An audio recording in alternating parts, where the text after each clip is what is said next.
Your 2-year-old is lying on the floor of the grocery store, screaming. Other parents are staring. You feel your face getting hot. You've tried reasoning, bribing, threatening. Nothing works. Ils in tat moment, the child deliberately misbehaving. But what if everything we've been told about tantrums is completely wrong? What if that meltdown isn't defiance at all, but something else entirely? Something that, when you understand it, changes how you respond to your child forever. What we think tantrums are for generations. We've been taught that tantrums are behavioral problems. A child throws a fit to get what they want. The solution, we're told, is to ignore it, punish it, or teach them that this behavior won't work.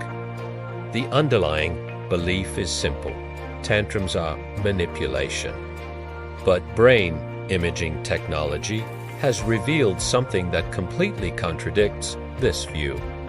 When a young child has a tantrum, their brain isn't manipulating. It's overwhelmed. The emotional centers of their brain are firing at full capacity, while the part that controls reasoning, impulse control, and emotional regulation. The prefrontal line, Dr. Daniel Siegel, a clinical psychiatrist. During a tantrum, a child is experiencing what he calls flipping their lid. The thinking brain, literally, cannot function when the emotional brain is in crisis mode. Asking a child in the middle of a meltdown to calm down or use their words is like asking someone who is drowning to recite the alphabet. Their brain simply cannot do what you're asking. What's actually happening in your child's brain? Here's what most parents don't know. The prefrontal cortex, the part of the brain responsible for self-control, rational thinking, and emotional regulation, doesn't fully develop until the mid-20s. In toddlers and preschoolers, it's barely functional at all. This means young children are not choosing to have tantrums. They are having tantrums because their brain lacks the biological capacity to do anything else. When they're tired, hungry, overstimulated, or experiencing disappointment, their immature nervous system cannot handle the intensity of the emotion. It's not a behavior problem. It's a developmental reality. Think about it this way. If an adult with a fully developed brain can lose control when stressed, yell in traffic, or cry when overwhelmed, how can we expect a 3-year-old with an underdeveloped prefrontal cortex to regulate emotions they've never felt before? The truth is, tantrums aren't a sign that something is wrong with your child. They're a sign that something is exactly right. Their brain is doing what it's supposed to do at this stage of development. Why punishment makes it worse when we punish tantrums? Timeouts, removal of privileges, harsh words, we're actually making the problem worse. Here's why. Punishment activates the stress response in the brain. It floods the child's system with cortisol, the stress hormone. This does 2 things. First, it reinforces the pattern. The child's brain learns that big emotions lead to disconnection, rejection, and fear. Over time, this doesn't teach them to regulate emotions. It teaches them to suppress emotions. And suppressed emotions don't disappear. They come out later in anxiety, aggression, or emotional numbness. Second, punishment during a tantrum sends a devastating message. It tells the child, when you're at your most vulnerable and overwhelmed, the person you need most will pull away from you. This damages the foundation of secure attachment. Research from the Center on the Developing Child at Harvard shows that children who experience consistent co-regulation where an adult helps them, through big emotions, develop stronger emotional regulation over time. Children who are punished for emotional outbursts do not learn to regulate. They learn to hide. What actually helps? So if punishment doesn't work, what does? The answer is simpler than most parenting advice suggests, but it requires a complete shift in how we see tantrums. First, stay close. Your presence is regulating. When your child is in meltdown mode, their nervous system is in chaos. Your calm presence, even if they're screaming and pushing you away, sends a signal to their brain, you are safe. I am here. You don't need to talk them out of it. You just need to stay near and stay calm. Your regulated nervous system helps regulate theirs. Second, name the emotion.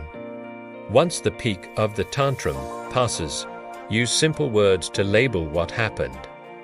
You were so frustrated. You really wanted that toy. Naming emotions helps children develop emotional literacy. Over time, this teaches their brain to recognize and process feelings instead of being consumed by them.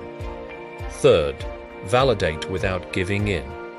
You can acknowledge their feelings without changing your boundary. I know you're upset that we're leaving the park. It's really hard to stop when you're having fun, and it's still time to go. This teaches them that all feelings are okay, even when they don't get what they want. Fourth, meet their basic needs first. Most tantrums happen when children are tired, hungry, or overstimulated. Before assuming defiance, check in with their physical state. A child who has been holding it together all day at preschool will fall apart at home because home is where they feel safe enough to let it out. That's not bad behavior. That's trust. And fifth, reflect after, not during.